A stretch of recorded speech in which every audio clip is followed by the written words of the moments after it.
Welcome, RVA, to Inspire AI, where we spotlight companies and individuals in the region who are pioneering the development and use of artificial intelligence. I'm Jason McGinty from AI Ready RVA. At AI Ready RVA, our mission is to cultivate AI literacy in the greater Richmond region through awareness, community engagement, education, and advocacy. Today's episode is made possible by Modern Ancients, driving innovation with purpose. Modern Ancients uses AI and strategic insight to help businesses create lasting positive change with their unique journey consulting practice. Find out more about how your business can grow at modernancients.com. And thanks to our listeners for tuning in today. If you or your company would like to be featured in an Inspire AI Richmond episode, please drop us a message. Don't forget to like, share, or follow our content and stay up to date on the latest events for AI Ready RVA. Welcome to Inspire AI, the podcast that brings you dynamic conversations at the crossroads of technology, innovation, and leadership. I'm excited to introduce today's guest, Nick Serfass, the CEO of RVA Tech. With a robust background spanning architecture, design, and organizational leadership, Nick has a unique ability to unite diverse communities around a common goal, harnessing technology to spark transformative change. Before taking the helm at RVA Tech, Nick served in prominent leadership positions in the architecture and design world, where he championed progressive thinking and the development of future industry leaders. In his current role, he applies the same forward-focused mindset to Richmond's thriving tech ecosystem. As the CEO of RVA Tech, Nick is at the forefront of empowering local startups, established tech firms, and the community stakeholders to collaborate, innovate, and shape a more inclusive and dynamic technology landscape.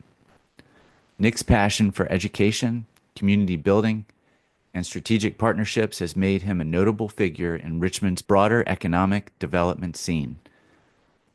Under his guidance, RVA Tech has expanded its reach, launched new initiatives, and cultivated a powerful network of tech professionals who are dedicated to making Richmond a premier hub for tech talent and creative solutions. Please join me in welcoming Nick to the show. Thanks, Jason. Good to be here. Looking forward to our conversation. Outstanding. And thank you for joining us today. So, can you start us out by telling us a little bit about yourself, your business, and your interest in AI? Sure. Thanks, Jason. So, my name is Nick Serfass, and I run the Richmond Technology Council. We are a local trade association spanning about 175 to 200 businesses, all with tech-related or tech-adjacent capabilities or focuses, or related to tech in some way. We do our best to build the best tech community we can, create the most vibrant tech ecosystem here in Richmond as possible. And we really do that through three pillars. The first is by advocating for the tech sector through policy and advocacy. The second is by building tech community through events and programs. The third is by fostering the tech talent pipeline, mostly through our foundation, professional development, workshops, programming, things like that, all with the North Star and the goal of creating a more vibrant and high-profile tech town for the city of Richmond. Outstanding. And you've been with the organization for what, 6 years? Yeah, I've been here a little over 6 years now, and I have a background not only in architecture and design from my early days, but as an association professional, running associations. My previous role was very similar to RVA Tech in terms of the size and scope of the organization, working with architecture students on a national scale to put on programs and do some of these same pillars that we do at RVA Tech.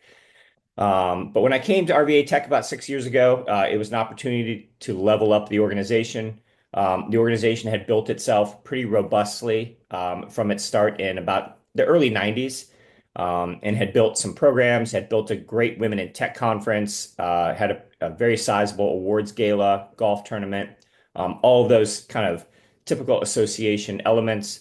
But they were looking to go to the next level and kind of expand programming and impact, and that's what I kind of came in to do. And it was an exciting challenge, and it continues to be because tech continues to evolve. Yeah, definitely. I love hearing about the early stages of organizations and seeing how leaders kind of kick into overdrive and find new areas of opportunity. Yeah, A lot of opportunity for AI. I feel like you're at the helm in the time of great advancement of technology. This is yeah. going to be an exciting path forward for us all. Yeah, it's a great time to be in tech. It has been as long as I've been here. I think tech we used to say every company is a tech company when I first started. But now that's started to evolve into at one point it was every company is a cyber company because you needed that capability. Today we're at the point where every company has an AI component and is an AI company to a degree. And that continues to evolve and change and grow and that's just exciting to see. And it means that there's always something unique and interesting for us to work on and to build. So, Absolutely. So I understand that Richmond has a mix of established enterprises and emerging startups. In your view, how is AI uniquely helping these two sectors? yeah, I think they provide unique opportunities for both large enterprise companies as well as startups. For us at RVA Tech, we're certainly more ingrained with the enterprise side of things. And we're seeing those companies really invest in a couple different angles. The first prong is just more efficiencies in their own processes, procedures, and that the way that they conduct their own business. So, automation is always something that these companies have been working on and working to perfect, since they started and since they grew. But now with AI, that's just scaled up to, another level where the impact of those automations are even more significant almost on a week-to-week basis.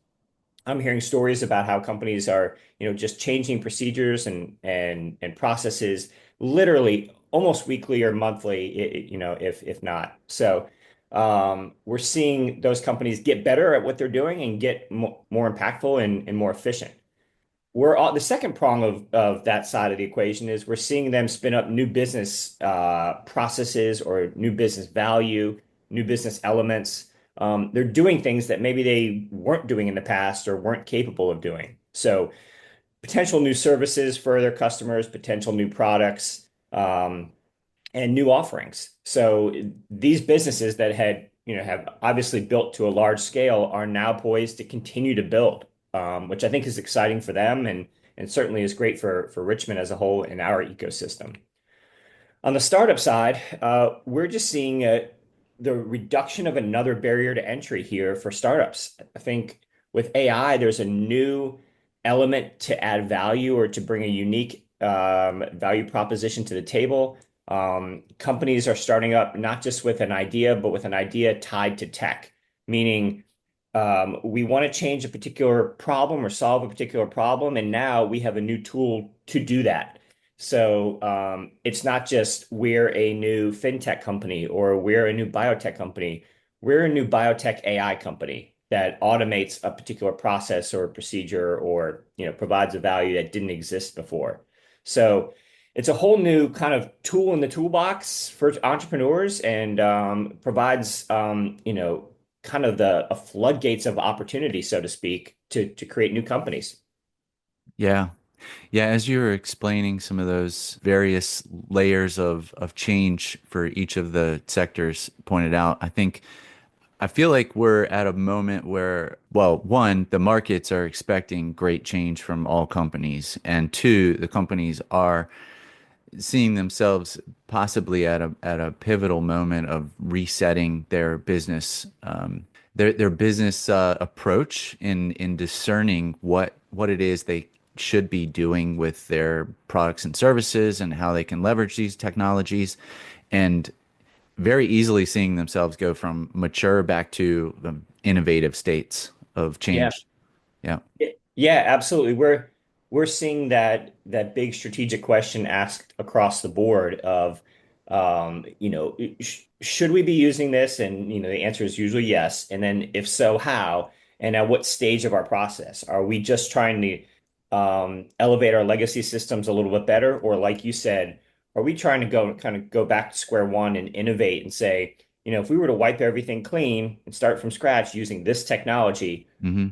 where would we go? 100%. Yeah. That sends chills, honestly. I've been thinking about this for a long time, and I think all companies are at the moment of figuring out what to do. And the world is their oyster right now, especially with the fact that politics in the state that they are not taking advantage of the regulatory operations, and they're allowing the innovation to proceed uncut, right? Raw. Let's see what we can make of these technologies and don't stifle innovation. So now's the moment for every single company out there, I think. Yeah, Jason, you make a great point with the regulatory side because we spent a lot of time, especially in the early part of the year, with the General Assembly. Um, and you're right, the last couple of years have been the wild, wild west, certainly for AI. But we're starting now to see more and more legislation start to peek through.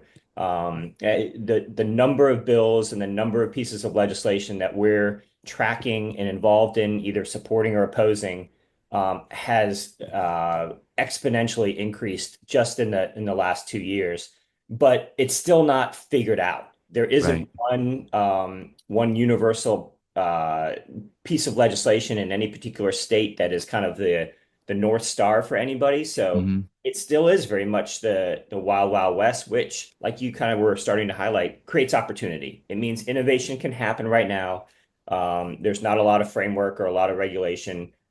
At the same time, there's the conversation around ethics and are we paying enough attention to the results and the ramifications of what we build, which Yep. I think has been some of the critique of social media and algorithms and machine learning, that we've seen through social media over the last, 5 to 10 years. Those things are so mature now that we're starting to see the some negative impact. And it's Mm. like, well, why didn't you think of that 10 years ago or 5 years ago? You should have been thinking about that.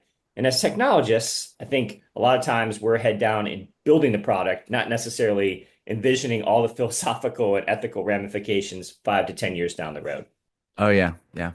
Got a lot of room to improve the way we think about these technologies for sure.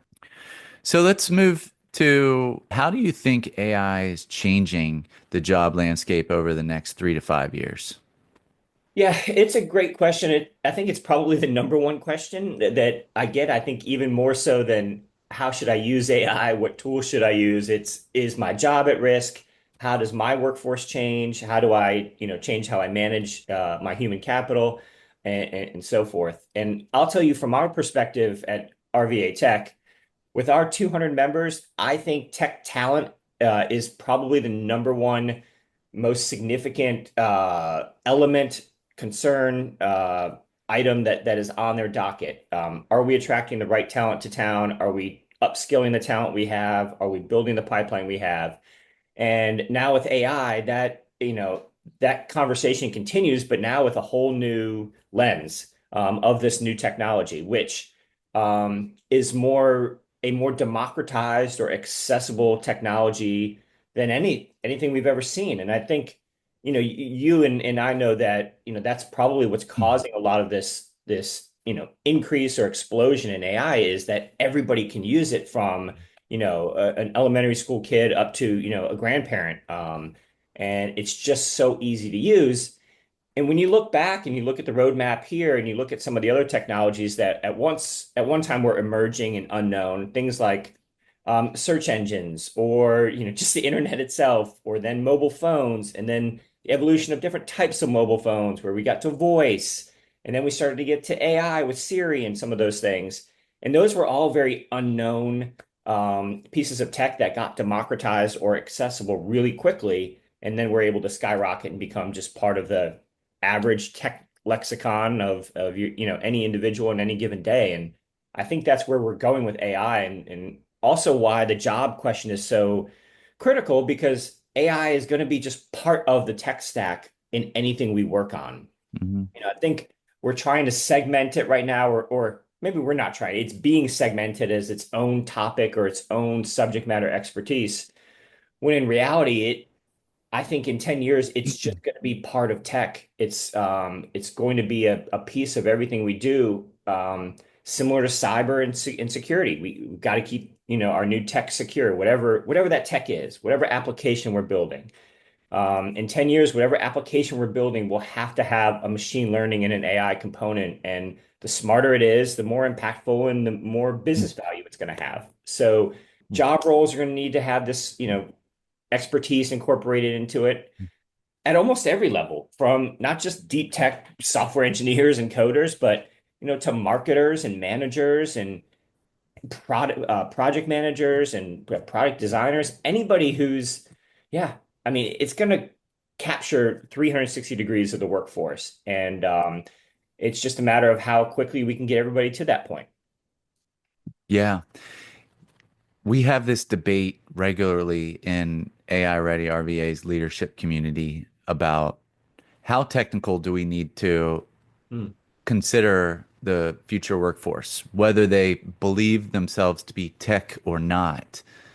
I think there's an evolution here that it's only seen by certain job families, unless you have a bigger macro view of the role of technology in the job market. And what I'm saying here is like, think about what you said a few minutes ago about companies becoming more tech capable. So 6 years ago, that was when you were seeing companies say, "Okay, I want to be a tech company," and starting to make big shifts in strategy to become a tech company. And then you said companies, because they're more leveraging more tech, they need to mitigate the risks with leveraging the technologies. So now they're cyber fronted companies. So you have a tech cyber company, and then now we have AI coming in all directions. We are now becoming AI companies. And like you said, I think you're more than alluding to the fact, but you're speaking to it. And I'd love to double click on people in all of these various roles that are not technically tech related roles. They need to upskill. What would you say to them about thinking about their future? How do you feel we are embracing the opportunity to upskill the technologists who don't necessarily see themselves as technologists, but are going to be technologists, whether they see themselves or not?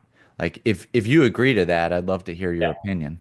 Yeah, absolutely. I do agree. And I think there's a couple different angles to the upskilling in terms of potential. Um, sure, there is the standard, we need to upskill our work. Let's say I'm a manager at a company. I need to upskill my workforce. And so I'm going to put them through standard training and that type of thing. And that's always going to exist and always has. You can always send people to workshops. You can do degree programs, certificate programs, all that good stuff. I think what's different here with AI is because it's so accessible and democratized, is that there's more of an ability for anybody to upskill their tech capability on their own in this particular sector. Meaning they don't necessarily need to go to a degree program or a certificate program or any particular formal training to get some useful skill and ability to provide business value in a job. And I'll use an example of a something I said at a panel at VCU recently. One of the questions was, what would you suggest to students in terms of how to learn AI or come out of the door upon graduation with a portfolio of AI skills? And what I highlighted was that I don't think you need to just go to your business school or engineering school and take a bunch of AI courses.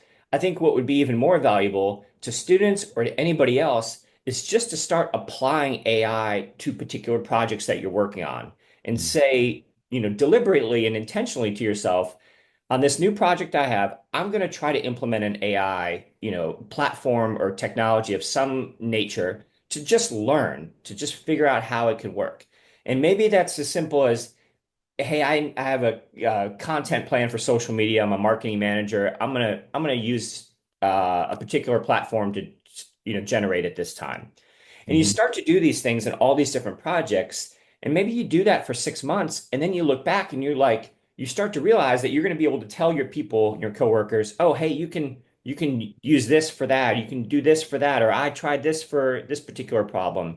And you start to develop your own portfolio of skills just by, experimenting on your own. And that is a unique element of AI that I don't think we've had in tech, to a degree that's this accessible in a long time. And, you know, the average person can't go experiment with cybersecurity technology on the back end and say how Mm, they can't build a project management Excel sheet and say, okay, how do I protect this? But right. they can implement AI elements. And there's so many tools and platforms in AI now that there's something customized for almost every business problem. We're getting to that point. So yeah, it's something I enjoy doing myself is just throughout different projects saying, what can I apply here? Is there an AI element that I can just test? Um, we're a small company. We're just five people, a nonprofit, but we're looking at automation and how to aggregate our data better and analyze our data better and execute our processes better so that our five people are more impactful and can be scaled up to, what 10 people used to be able to do. But the only Hmm. way we're doing that is by testing and experimenting on our own. There's not necessarily a class or a certificate that says, "Hey, Nick, here's how to run RVA Tech better with AI," in a 2-week course. But Nope. I can spend 2 weeks trying to, build AI into our new CRM in some way and figure out how to, Hmm.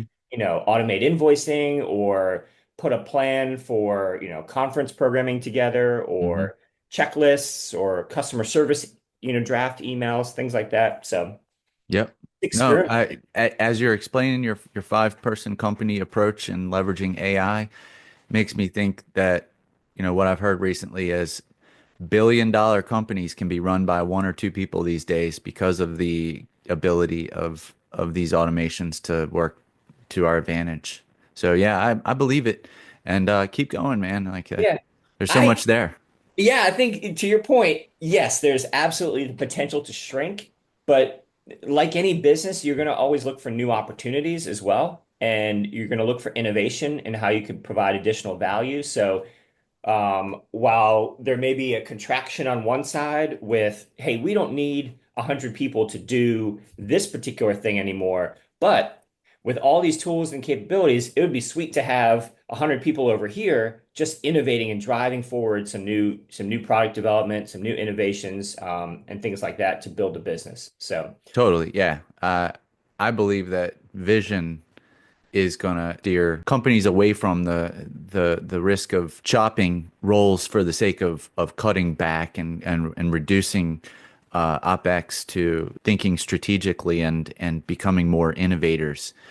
It's going to take a little bit of time for companies to realize that for themselves, but I do believe that's what we must do with the growing opportunities in this new economy of ours. So, yeah, I want to spin back to the three pillars that you've been talking about and discuss a little bit more about the RVA Tech strategy and supporting the community through your technology innovation and helping individuals and businesses embrace the change. yeah, yeah, thanks, Jason. I appreciate the chance to talk about RVA Tech a little bit more. I'm going to start in reverse from what I said last time and say that really our kind of one of our main goals through whatever we do, whether it's programs or strategic pillars or just day-to-day processes, our North Star is to try to build Richmond into the best tech town it can be. Mm, And awesome. what that is and how that's defined is different for different people, but ultimately, we know that we'll be successful if there's a higher profile of Richmond nationally as a tech town. There's more people coming to town to take jobs here. When recruiters call people from outside of town, they have a sense of what Richmond is, and they have a little bit of a brand around Richmond that they can identify with. And if they don't know anything about Richmond, that we have resources to point them to say, hey, look at all the cool things that happen here in Richmond and why it's such an attractive place to live, work, play, and build technology. And so that's ultimately what we're trying to do is, build Richmond to the best tech town it can be. And so how we do that and how we get there along the way is kind of the evolving strategy and also dictates what tactics we put into place. But we have three essential strategic pillars. And the first and foremost is community building in terms of all of our events and programs and membership and building a community of technologists that have one place to gather together where they know they can go to for tech programming, for tech networking, for tech community, for connections, if they need help with something. Or if they, a lot of times, you guys probably get it too. I get tons of new ideas. Oh, it would be cool if RVA Tech did this, did this, did this. So we're one central hub that can kind of vet all of those things and say, oh, yeah, like this would be great. We could do that. Or no, that doesn't make sense for Richmond or vice versa. And we can really, kind of pick programming and try to build things that advance our community. So the tech community is the first part. The second is the tech sector itself, which here in Richmond, one of the things I always highlight is the diversity of sectors we have here in town, which I don't think a lot of people outside of Richmond really know. That there's FinTech with Capital One and all the banks, but there's also a great biotech scene and there's a health tech scene with VCU.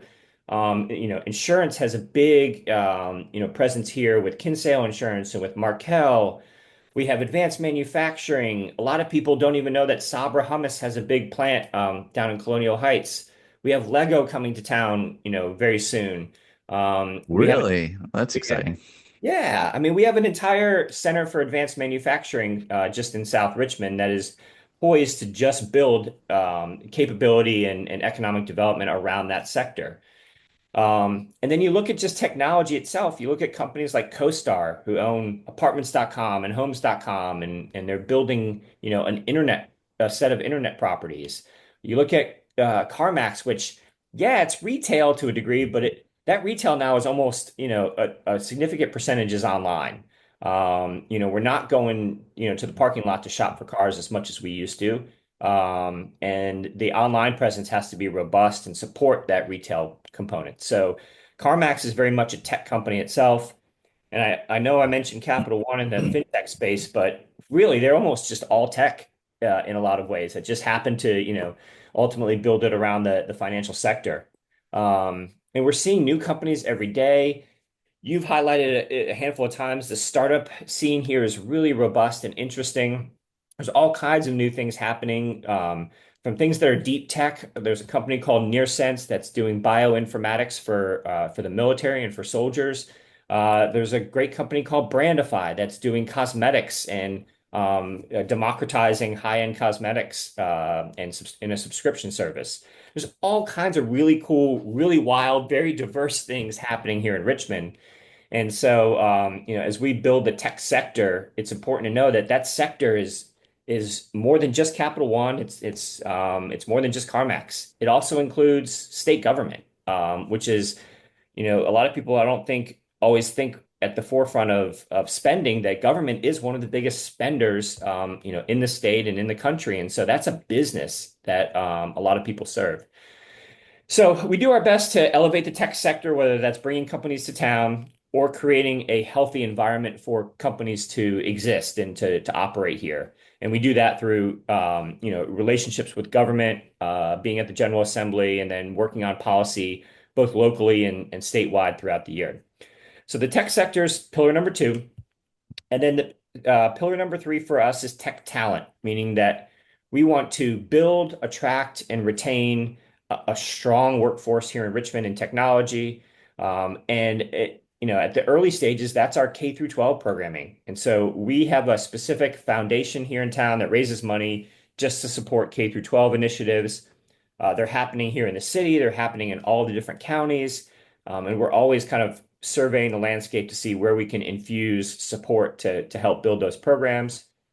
And Is there then, a specific name to that yeah, program? it's called the Richmond Technology Foundation. Uh, Okay, it's our 501(c)(3), and so it works to fundraise donations and put on events to raise money to support K through 12 initiatives. very cool. And then with attraction and retention, it's a little bit of creating a great community here, but also speaking out and promoting Richmond as a city. And we do that through our brand platform called Richmond, Virginia, Tech's Most Creative City. And so we've spent the last few years really developing this brand platform to help people understand that Richmond is a very creative town. That's an element and characteristic that is authentic to Richmond. It exists in the tech sector, but it also exists in the arts and culture around town. It exists in food and beverage. It exists in the music scene. There are countless elements of creativity that have a foundation here in Richmond, particularly if you look at VCU or the Brand Center and some of those things. Art and culture and creativity have always been core to Richmond. And so we're trying to let people know that that's also infused in the tech sector and that's a kind of a brand for Richmond that we want everyone to know. So you add those up together, the community, the sector, and the talent, and hopefully we are building a higher profile, state for Richmond, Virginia. Okay. Okay. Very nice.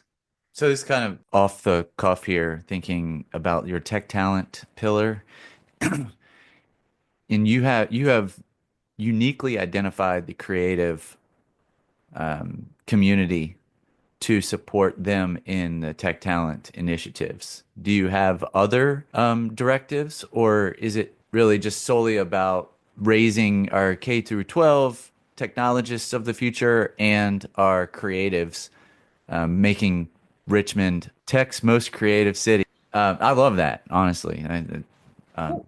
I wouldn't consider myself a creative, but I am exploring the means of supporting local businesses with creatives as my partners, and they have a wonderful perspective, honestly. But is it really just those two that you've summarized, or is there Yeah. more to it? Yeah, there's certainly more to it. So certainly at the institutional level with VCU, with the University of Richmond, with our extensive community college system, which includes Reynolds Community College, Brightpoint Community College, not only helping them build and advise them on curriculum and programs, but partnering with those programs for workforce development initiatives. So we always have our eye on grant opportunities and other programs kind of in that space that can help support workforce development at the collegiate level. Hmm. So that's something that we're always looking for partnerships with. We're also looking to highlight some of the apprenticeship programs, mentorship programs, mid-career transitional training programs, things like that that exist around town to really move people over to tech. There's a Hmm. lot of the workforce that comes to tech, not just from the pipeline K through 12 and collegiate, but they come from career transitions. And so there's a handful of great mentorship programs and apprenticeship programs, and even companies here in town that support those types of things. One in particular is Max Potential here in town, where their entire business model is built upon Max simultaneous potential. I love that. yeah. Simultaneously bringing in private projects and clients and pairing them up with apprentices that they train that are kind of mid-career, professionals that are transitioning into tech. So there's a little bit of all of that. And then you couple that with economic development as well. So whether it's pure economic development with the Greater Richmond Partnership, Virginia Economic Development Partnership, and then the counties and the city as well and their departments. Anytime there's a tech company that's thinking of coming to town, we're generally in those conversations, which is always a fascinating place to be, and it's an opportunity to sell Richmond. And the more companies and the bigger and more diverse tech sector we have, the more talent's going to be attracted to be here. We always Totally. we always tell people you may come here for a job at Capital One or CarMax or something, but if you're in your late 20s or early 30s, you may not be there forever. So you need to know that there will be other options for you as well as your career moves and grows. And so that's what we try to highlight about Richmond is the reason you come here may not be the reason you stay here. There's lots of reasons to stay. So Ooh, I love that. All right. Okay, so Nick, how can local business leaders and technologists collaborate to ensure Richmond stays competitive in the AI space? yeah, so there's a few angles here where leaders and technologists can kind of come together in Richmond. And one of the great things about Richmond is that it's a big, small city. So the community here is very collaborative. A lot of us see each other at similar events and similar places around town and have relationships or know each other. And whether that's a leader or even somebody who's new to the technology community, the pace and speed at which you can kind of come up to speed on a Richmond network is pretty quick. And with that said, one of the best ways I think to kind of really advance this AI space is just bringing people together for conversations where they're connected, where leaders have a chance to talk to the technologists and vice versa. Mm. Where when they come to, let's say, an RVA Tech conference, we just had our Data and AI Summit a couple weeks ago. There are sessions there where we have C-suite leaders sitting in the audience that are listening to a panel of people who are putting together the back end of machine learning on a day-to-day basis. And, they're not necessarily taking away technical coding and that type of thing. They're looking for what do I need to keep in mind when I'm, building my tech stack or managing my tech team? What kind of questions do I need to ask? And that's what they're learning from technologists. Mm-hmm. And vice versa, technologists are hearing leaders on the stage talking about what their main challenges are, what their opportunities are, what they see in the landscape ahead, what their visions might be. And that helps technologists start to go back to their desk and think, oh gosh, I heard that this is the real problem, or I'm so head down building a particular component, I'm not thinking Yes. about what the ultimate goal is here. Um, and that's been one interesting element of AI overall is that these conversations help with is that there's so much possibility with AI, but you can't do everything, or not everything makes business sense. It's like Correct. you've got to prioritize. Yeah. Just because it's an AI opportunity doesn't mean you should take it. And so that's one of the unique or the necessary elements of collaboration between leaders and technologists. There has to be an open dialogue between the two because it's really easy as a leader to see an article, attend a session and say, oh gosh, I need to institute this in my company. Mm-hmm.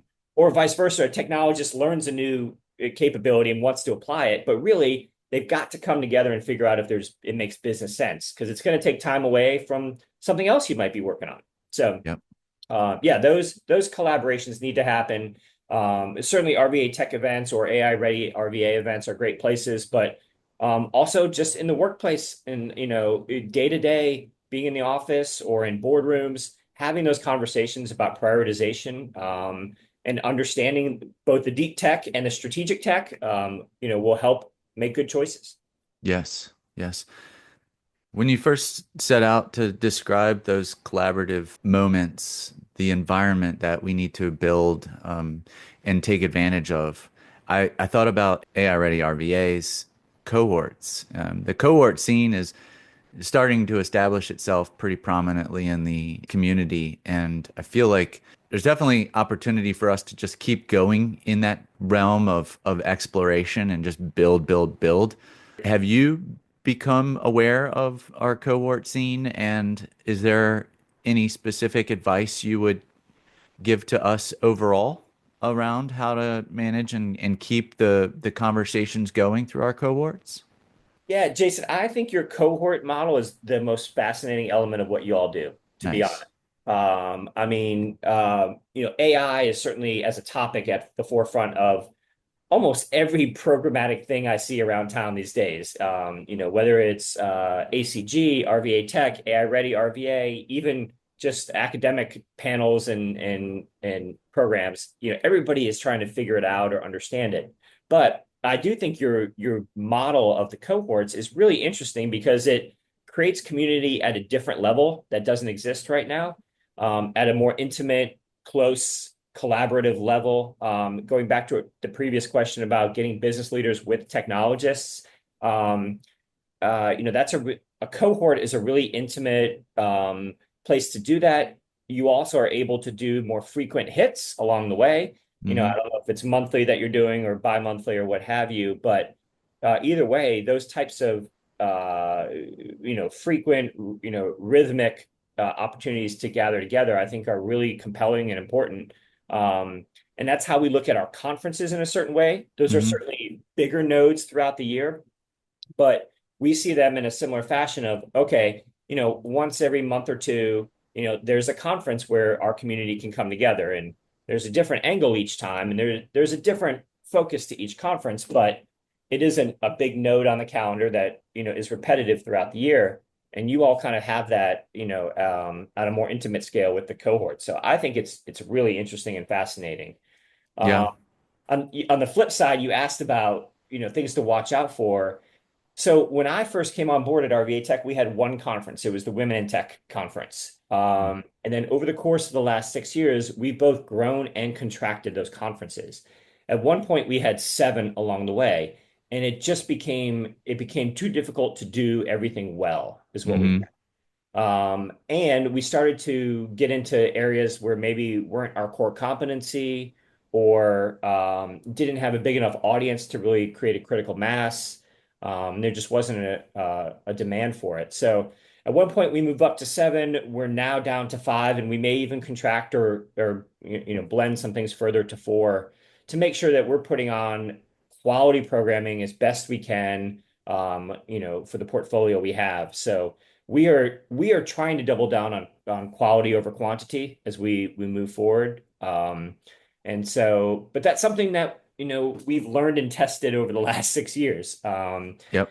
And there are programs that we have that we wouldn't have if we didn't test and grow. But not everything works. So you just got to be able to cut bait and, trim down when it makes sense and figure out what's working and what's not, and then double down on what's working. Quality over quantity. Yep. That sounds great. Richmond, like I said, is a big small town, and so it's a lot of the same community, a lot of the different things, and so understanding how each organization, has a unique value proposition and what that value proposition is and what it does differently from others is critical. That's a lot about communication and marketing and being, clear and transparent about what everyone's doing. But I think collaboration, or highlighting that collaboration exists and that we're all working together, really provides the most benefit and the most bang for your buck, because I think we all have something to offer, but they're different scales, they're different, maybe a little bit different angle, a different audience, or something where, if everyone worked together a little bit more seamlessly, we could probably, scale things quicker and have a bigger impact. And there are other organizations in town, not just you and I, but Startup Virginia is part of the conversation. Hmm. Greater Richmond Partnership, Chamber RVA, and certainly key local government leaders. The mayor is obviously critical. You had him at your opening Power of Possibility event. Hmm. Um, Other industry leaders, C-suite folks at Capital One and CarMax and Dominion and CoStar, and on down the line, whether it's big companies and startups. And so bringing people together and making sure everyone knows that we're here for collaboration, I think is the biggest opportunity.